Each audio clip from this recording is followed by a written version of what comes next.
I'm glad I failed at this suicide attempt. I'm glad that I failed.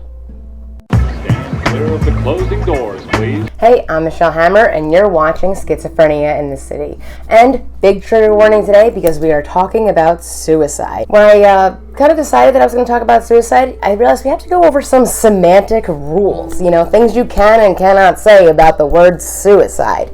This is what I found. Instead of saying committed suicide, you say died of suicide, because committed is like committing a crime.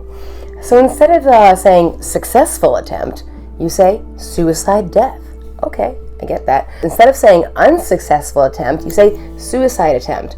I like that better because, you know, saying I'm unsuccessful, that's not very nice. That's not nice at all. I don't want to be unsuccessful. Then there's just other semantic stuff that really doesn't matter. But basically, you're supposed to say died of suicide, not committed. That's the big one. There's a huge trigger warning on this video because I'm going to talk about, you know, really, I'm just going to talk about my first suicide attempt. But I have tried to do...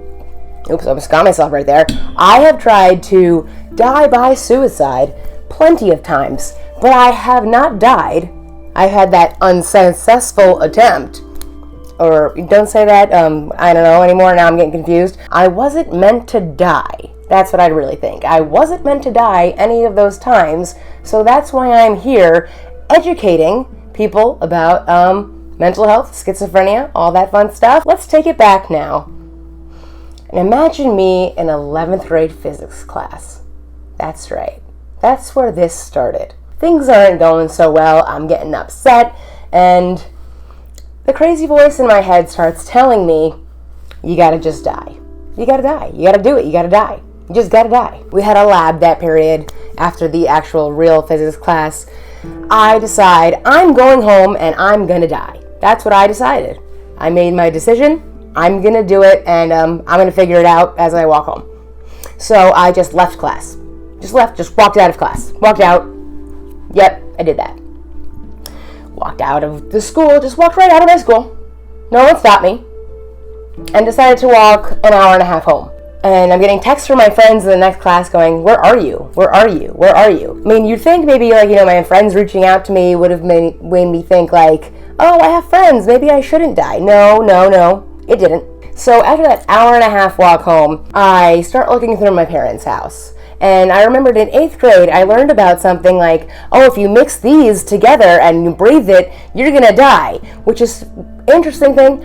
I had the chemical thing completely wrong. I was totally wrong on what was this supposed to be. So I was never going to be successful in the first place, really, honestly. I'm looking around everything, and I'm like, okay, I have this, but I need this other one, which was the wrong one. So I have a learner's permit. I go get into the car, find the key, try to figure out how to turn the car on myself, because I really can't figure it out. I don't know I'm a learner's permit.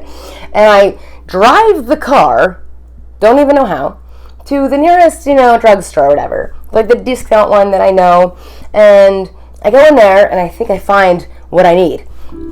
No, I didn't. I was completely wrong.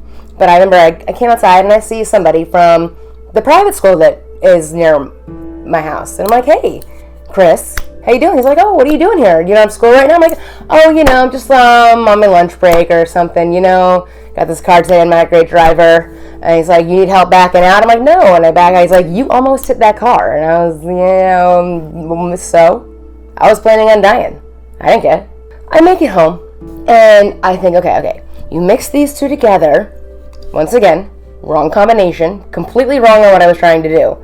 And then you breathe, and then you just die. That's not even how it's done. I was so wrong. So wrong. That's why I'm even sharing this, because I was so wrong on how to do this. So I try to mix it together, and I just take a big breath, and I fly into an asthma episode. Just completely asthma attack. I'm like, and I take my inhaler, and then I'm like, wait a minute, that's not what I was trying to do. I was trying to die. But I'm like, I can't die by an asthma attack. That's awful, and it's horrible, and you can't breathe. I don't like that anymore. This hurts. I don't want to do this. So then I'm like, okay, let me just lie over here and breathe. 20 minutes later, I'm not dead. I give up with this. I did this wrong. Whatever. Fine. Get rid of all of it. Hide all the evidence. And then I just go in my room. I take a nap. things are fine, whatever, I'm napping, my mother eventually comes home, she asks how I'm doing, I'm fine, I don't say anything to anybody. But then, my mom figures out that I had driven the car. Why? The gardeners who were doing leaves in the streets, where I had taken the car from, they put leaf pile there, and when I parked it back there, I parked it on the leaf pile. And I was informed you don't park on top of a leaf pile because it can start a fire. And that's how my mom figured out that I took the car for my joyride. She said I did, because I didn't tell her where I went or anything. And then, when I went back to school the next day, I got in trouble with my guidance counselor for leaving class. That was very rude to my teacher for leaving class like that. And then my teacher was really, really, really mad at me for leaving his class and disrespecting him.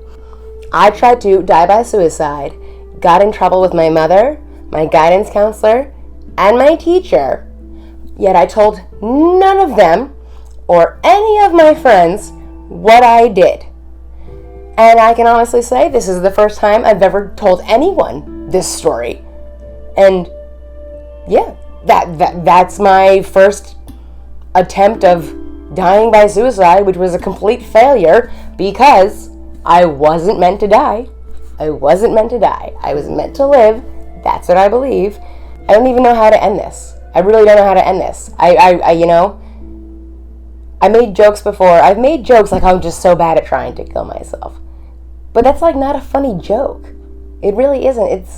It's serious. Dying by suicide isn't something that people should aspire to do.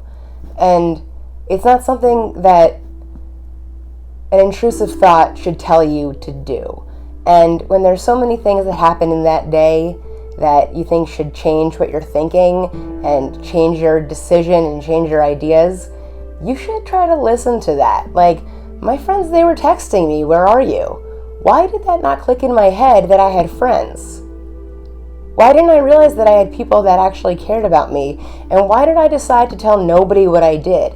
I could have gotten help so much sooner if I actually told somebody what I actually did. But I didn't because I was too scared of the aftermath of what would happen. But the aftermath was me finally getting help, when I decided to get help myself. For some reason, I saw everyone as an enemy when really they weren't enemies. Your mother, your guidance counselor, your teacher, those are three people that a 16-year-old should be able to feel comfortable talking to. But I didn't feel that way, and I wish I did. And I don't really know anyone that really felt that open about themselves when they were that young. And I hope that's changed now. And I just think that sharing this story just might help some other people kind of understand that, like, ending your life doesn't change anything. You're done. You're gone. What does that do? It's not the way out. It's never the way out. And I really hope that you don't do this. You don't do it. Just don't do it. Never give up. I wish I had told somebody so they could tell me never give up. I didn't even tell anyone never give up. Don't think that, the pain will only go away if you end your life. The pain will not go away if you end your life. It'll just make other people have the pain. You got this. You can get through this. It's going to be okay. I'm glad I failed at this suicide attempt. I'm glad that I failed. Because if I didn't fail, I might not be here today. Well, that's my story, guys. If you have any questions, leave it down in the comments and I'll be sure to answer. Bye.